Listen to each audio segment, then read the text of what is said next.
Welcome to another episode of Here We Grow. Today, I'm very excited to have my good friend, Kendra Hodgson, real estate powerhouse, on today. Thank you for coming on. Of course. I'm excited to be in this room. It's incredible. Yeah, we're excited about it. We wanted to put this podcast room together for many years, Brent and I behind the camera. Took us a while and finally had the time to get it done. So happy to do it. And I'm happy. I think this is episode 3 to have you on. So if this is the first episode that you're watching, we're going to cover on this podcast, we're going to cover real estate, business, investing, anything that has to do with the growth mindset, which I think you are a perfect candidate for. Because you're relentless and obviously have done very well in real estate, as anybody in our area would know. So let's start with the story of why in God's name you would get into this business in the first place. Okay, well, actually, it started years ago when I was buying my own real estate. So I was in my early 20s, I think 21, and I closed on my first property.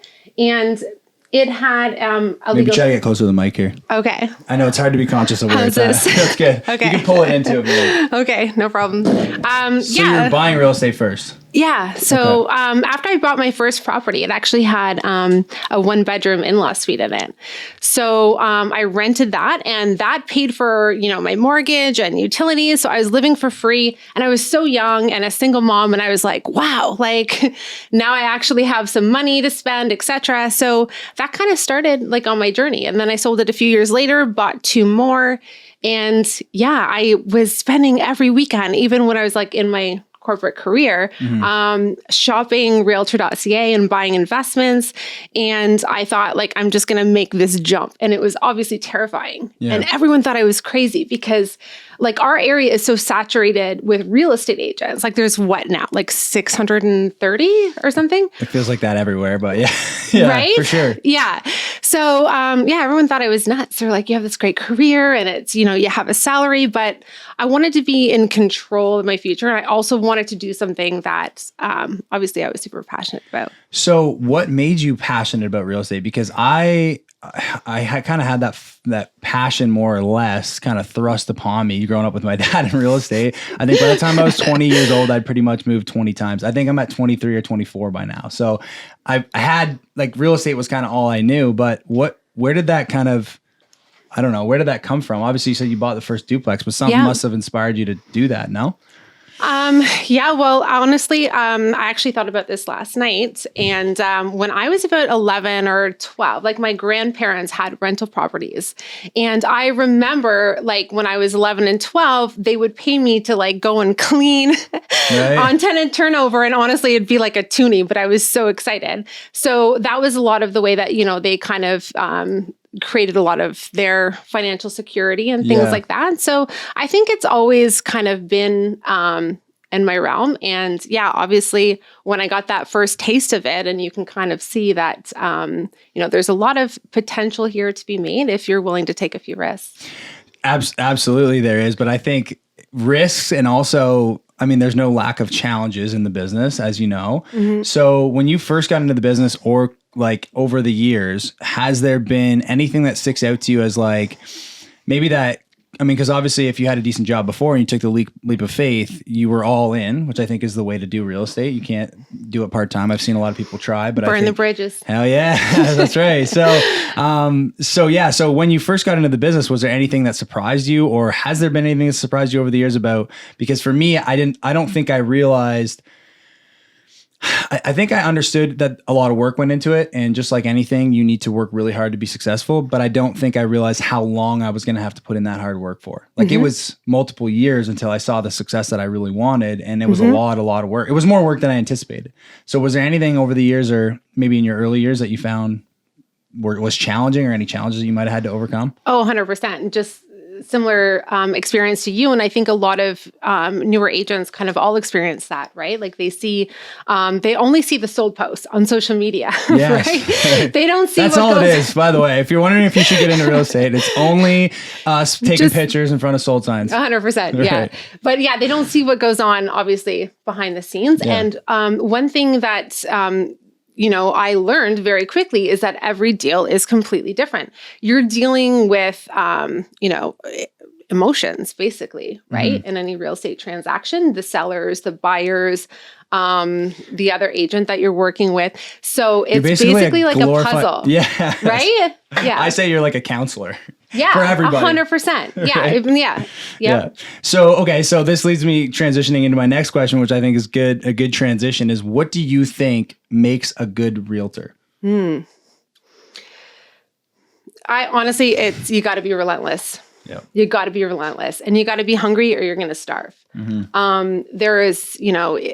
a lot of agents out there, and you have to create that value, because why is someone going to want to work with you over, basically any other agent, right? And it's all about agent relationships. So I've always been very focused on, my focus is always like on my clients, my past clients, versus like generating, leads and future clients and things like that. Because I find, it's creating that extra value that really anyone else has. I think that's what goes the extra mile. Yeah. It's like at the end of the day, this is a repeat and referral business, most like every other business is. So if you do create that wow experience at the end of the day, you should have them come back to you. But I love that. If you're not hungry, you're going to starve. And that's 100%. Exactly what it is. Yeah. Okay. So obviously, I think a big market and demographic that you deal with is investors. And you're looking at investment opportunities a lot more than I am.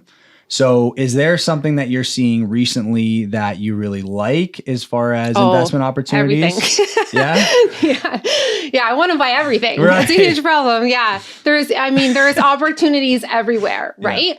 And so that's like when with my investors, I really kind of sit down and come up with their, start with the end in mind game plan, right? Yes. Because every investor has a whole different realm of what they enjoy, and you have to enjoy it. So like personally, it has never been in my vibe to purchase student rentals, et cetera. Right. So you have to sit down with your client and kind of, figure out what their end goals are, and then work backwards from there. But there's opportunities everywhere. I'm closing on a multi next week, a personal buy, and I'm going to buy another this week. What have you not bought? I think you own half of Kingston at this point. Not quite. That should be the goal, though. I think at the end of the day, like you made a very good point there. And what I've found personally with the investors that I've dealt with is everybody has a different strategy. Everybody has a different kind of game plan as far as what they want to achieve. And I think at the end of the day, no matter what style of investment property you want or what area you like, it's the end goal should be to buy as many doors as humanly possible, because that's what's going to create the most passive income at the end of the day. It's, we're coming into like a really interesting time where we have this overlap, right? Like of different generations, like our senior generation, baby boomers, the early baby boomers, and the Gen X is like they're overlapping in like a home buyer and seller area. So really there is opportunity for any investor if they are interested in catering, to the first time home buyer and are more comfortable with just like detaches. Right. If they want to go, and cater more towards seniors and want like a more of a completely passive, condo investment, there's opportunities for anyone. And so I really think that we're at an interesting time right now. I think that's a common misconception about where the market has gone, though, is that there is not opportunities. I've had countless people, especially investors, because the difference between investors and residential just resale purchasers or people that are buying for family homes is the family home person will outbid the investor a lot of times if they're looking at a similar property, because the family person or the one who's going to personally occupy the unit is more likely to be emotional. They're going to live there, and there's a lot more value in that you could never put on paper, whereas the investor is breaking it down based on the numbers. And so I've had a lot of investors just tell me like, the numbers don't work on everything I'm looking at. There's a lot of emotion happening in the market, and this inflation has happened. But I shake my head because I'm like, I see an opportunity almost every day. It just depends on what you're looking for. Like you just have to know what you're looking for too, I guess, right? Yeah. And as well as their comfort level as well, right? We're within, an hour of a lot of great little communities and cities that have huge opportunities. So I have a ton of clients right now that have purchased, outside of Kingston, many multi-units, and they've snagged some great deals. So I'm surprised actually, because you had said that the one day, like, you know, have investors consider other cities and other towns, and like Gananoque being one of them, Prescott another one, Brockville area, which you all mentioned to me. I'll give you all the credit on that. But when I started looking at those other cities, I was shocked at the difference in home values, and it's exactly what's influenced our market is Toronto and Ottawa coming here and going, well, this little city, you know, the prices are like half of what they are in Toronto. Why wouldn't we go there? They still have a good market, you know. The economy's still good, going well in Kingston. So why wouldn't we buy there? Same applies to the people that are buying in Kingston or can't buy in Kingston. Look elsewhere, right? Yeah. Yeah, exactly. And the market rents are very comparable in a lot of areas, and the vacancies as well. Like years ago, it was about 5 years ago, I was looking at Belleville and I purchased a building there myself. And, a couple of years ago, I directed a lot of investors to Gananoque, and most of them have sold a lot of their inventory there and have done obviously extremely well. Yeah. Well, because they're dealing with you. Of course, right? And the market, yeah. We'll go with that. So if you were, I love this question. So if you were to start all over in a new market, and I took all of your money away, I took your database away. Oh my God, why would you do that to me? Everything that you have worked for, essentially, and you had to pick up and move Getting to anxiety. another province altogether, and you knew no one. Okay. What would you do to start all over and recreate the real estate career that you have? You need a mentor. Yep. You need someone that knows the market in your area always. So you need a mentor. If it's not a team, you definitely need a mentor. Someone, even to call when you're dealing with that difficult sign back. If you're dealing with another agent personality that you're, not dealing well with, you have to have someone that you can reach out to and be like your authentic self and just say like, I need help, right? Yep. Someone that you can trust. So that's huge. Somebody who has that proven track record so that they've been in that seat before. And I also think, so I couldn't agree more. I think if you have the right mentor and the right work ethic, then you can be unstoppable in this business, because if they've already been in the places that you're going to be in and faced with those same situations, they know the answer. Like you and I have been faced with many objections and many problems, because I think, we were talking about earlier, you being a good realtor is sometimes a counselor, or like trying to piece the puzzles together. Sometimes you're also like a fire extinguisher, or you're trying to just defuse a lot of problems. We're a problem solver at the end of the day too, right? Yeah. We wear many hats, but if you have somebody that you can reach out to and can solve those problems for you or tell you what to do, I think it's like they have the blueprint. The blueprint to the success that you want in any market is there. Somebody's already done it, and I don't think you can put a price on it either. 100%. Yeah. Like I wouldn't even be concerned. So I would do the same thing. I would find a team, find a mentor, and I would not be concerned about my split. I would not be concerned about how much money I'm going to make in the first 2 to 3 years. I just want to learn how to do the business in that market and build my database, because your database is what's going to count at the end of the day. You got to get the experience, and no two deals are the same. Yes. And I tell this to any new agent, that I start to mentor is, don't take it personally. When you get something through that you don't know, it's going to happen every single deal. I still learn every day. Yeah, I still come across things, that I'm like, I've never seen this before. So you have to have that mentor, someone to reach out. Call your dad. I'll lie. Me too. But I don't like to hear from him, so I try to call as many other people first. So in this business, there's been I know I have my fair share of them, but I figured you would have one. So is there any crazy stories that you can share with us today on experience that you've encountered, or like crazy deals gone bad? And we can leave names out, obviously. But I just find every realtor's got a handful of good stuff. Named Pat. Yeah, exactly. Is there anything that sticks out in your head where? Oh God, all the time. You know what? And I think what's so funny right now is, it was, just last week, 2 weeks ago, I was doing a final walkthrough, and like what I'm telling you, how everything, for the first time always happens. And I was with these investor clients. They were closing the next day on the property, and literally everything that could go wrong, went wrong. Like I was trying, the plumbing, and everyone thinks it's like selling Sunset, right? This is not like selling Sunset at all. And so I went and flushed the toilet, and the whole thing, and it was a new toilet, and literally just water just started shooting out of everywhere. My client was downstairs. He's like, water's pouring down the ceiling. I was like, oh my God. Oh my God. So I was like, took off my blazer. I was like mopping it up. And I was like, and all I could think was like, it obviously wasn't this blazer, right? No, it was not. It was not.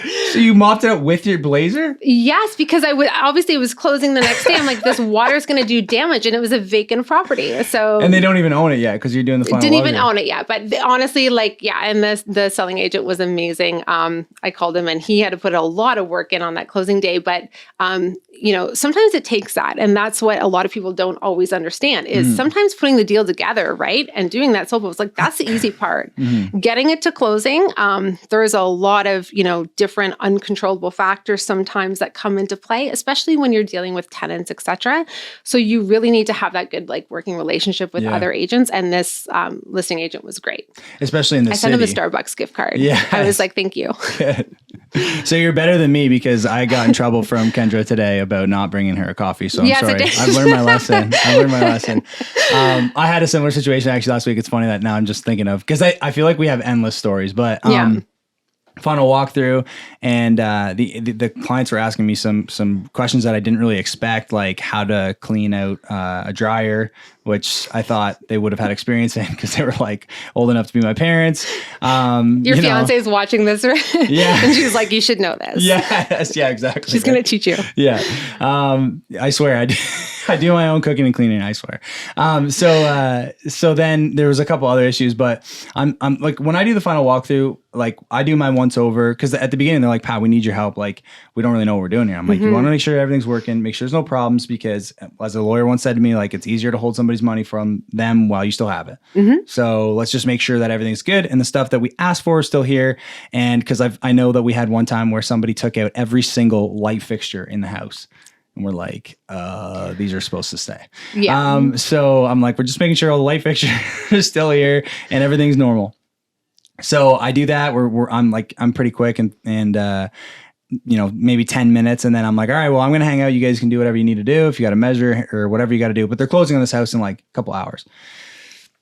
I go in the living room and I hear drawers slamming. They went through every single drawer in the whole house. They're literally reading manuals of how to work the dryer, washer, anything that they could find. And I'm like, guys, you can do this. Like when we close on the property, which is in 5 hours.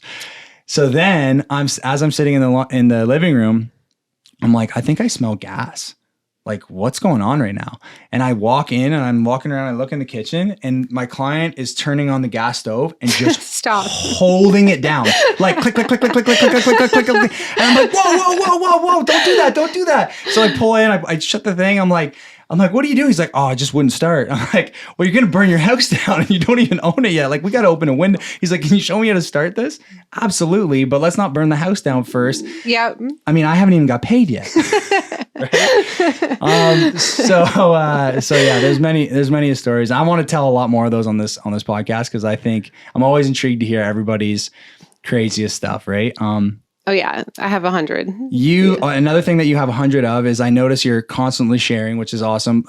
Like motivational quotes. So one question I wanted to ask you is, do you have a favorite?